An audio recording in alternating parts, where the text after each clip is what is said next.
Hi అండి, welcome back to మన channel Jaya's world అనమాట. లాంగ్ వీడియో అనుకోకండి, 3 మినిట్సే జస్ట్. ఎక్కువసేపు తీసినా మీరు చూడరని నాకు తెలుసు, అందుకని కొంచెం తీసాను, 3 మినిట్స్ అనమాట. సో ఓపిక చేసుకొని చూడండి. ఇంక ఇక్కడ వచ్చేసి నేను క్యాంటీన్కి వెళ్ళాను అనమాట. క్యాంటీన్ సామాన్ వచ్చాయి అని చెప్తే ఇంకా క్యాంటీన్ సామాన్లు తెచ్చుకుందామని చెప్పేసి వెళ్ళాను, 1 మంత్కి సరిపడా. ఇంకా వెంటనే వెళ్ళాను, 9 గంటలకు వెళ్ళాను. 9 గంటలకు ఓపెన్ చేస్తారనమాట. ఇంకా 9 గంటలకు వెళ్ళి ఫటాఫటా టోకరీ తీసుకొని, అదేనండి క్యారీ బ్యాగ్ తీసుకొని మంచిగా అన్ని సామాన్లు ఏమేమి ఉన్నాయో అన్నీ తీసుకున్నాను అనమాట. యాక్చువల్లీ నేను క్యాంటీన్లో వీడియో తీశాను, కాకపోతే అది డిలీట్ అయిపోయింది, నేనే డిలీట్ చేశాను. అనుకోకుండా టచ్ అయిపోయింది, సో సారీ అనమాట. ఇంకా క్యాంటీన్ నుంచి వచ్చి రాగానే ఇంకా ఈ సామాన్లు అయితే ఒక్కొక్కటిగా తీస్తున్నాను అనమాట. చాలామంది డౌట్ ఏంటంటే ఆర్మీ వాళ్ళకి అన్నీ ఫ్రీగా వస్తాయి, క్యాంటీన్ సామాన్లు కూడా ఫ్రీగా ఇస్తారేమో అని చెప్పి వాళ్ళ డౌట్ అనమాట. కానే కాదండి, మాకు ఏది కూడా ఫ్రీగా రాదు, అన్నీ డబ్బులు పెట్టి కొనుక్కోవాలి.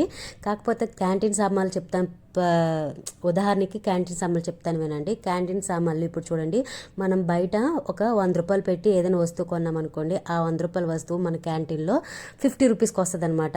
అలా అనమాట, డైరెక్ట్గా మీకు చెప్పేశాను. ఇంకా 100%లో 50% మనకి డిస్కౌంట్ అయితే ఉంటుందన్నమాట మన ఆర్మీ క్యాంటీన్ సరుకుల్లో. ఇంకా మేము నెల నెల తెచ్చుకుంటాం కదండి, ఇంకా ఆ సరుకులు ఇవ్వనమాట. నేను ఎక్స్ట్రాగా ఏమీ తేను, ఎందుకంటే ఏమీ కొన్ను, ఎందుకంటే మాకు ఇక్కడ సామాన్లు ఎంత తక్కువ ఉంటే అంత మంచిది. ఎందుకంటే మాకు ఏ పోస్టింగ్లు వచ్చినా, ఎక్కడికైనా వెళ్ళినా, లేదంటే ఫ్యామిలీని సడన్గా విడిచిపెట్టాలన్నా సామాన్లు అప్పటికప్పుడు ఏం చేయాలో తోచదనమాట. సో అందుకనే మాకు కావాల్సినవి లిమిట్లో కొనుక్కొని లిమిట్లో వాడుకుంటామన్నమాట. ఇది అందరికీ కొంతమందికి తెలుసు, కొంతమందికి తెలియని వాళ్ళు అర్థం చేసుకుంటారు అనుకుంటాను.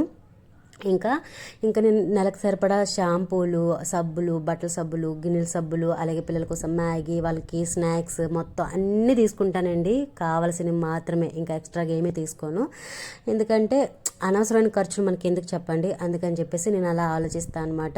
ఇంకా నేనైతే అంటే బయట వాళ్ళు అనుకుంటూ ఉంటారు వీళ్ళకి అన్నీ ఫ్రీగా వస్తాయి, వీళ్ళకి ఏంటి ఎన్నైనా కొనుక్కుంటారు, ఎన్నైనా తింటారని. అది అస్సలు కానే కాదండి.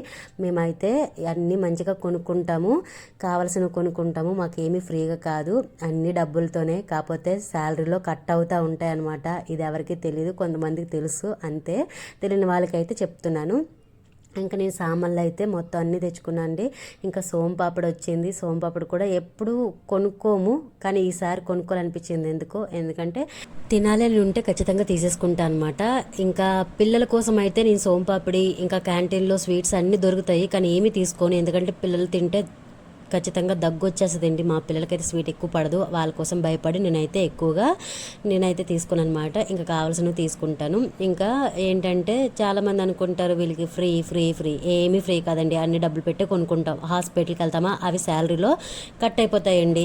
ఇంకా క్యాంటీన్ సరుకులు వచ్చేసి సగానికి సగం రేటుకి అయితే మాకు ఇస్తారనమాట. ఇంకొచ్చేసి రేషన్ వస్తుందా లేదా అని చెప్పి కొన్ని వీడియోలో కొంతమందిని అడగడం జరిగింది, అలాగే వాళ్ళ సమాధానం చెప్పడం కూడా జరిగింది. ఇంకా నా మాటల్లో కూడా మీరు వినాలనుకుంటే కామెంట్ చేసేయండి, ఆ వీడియో కూడా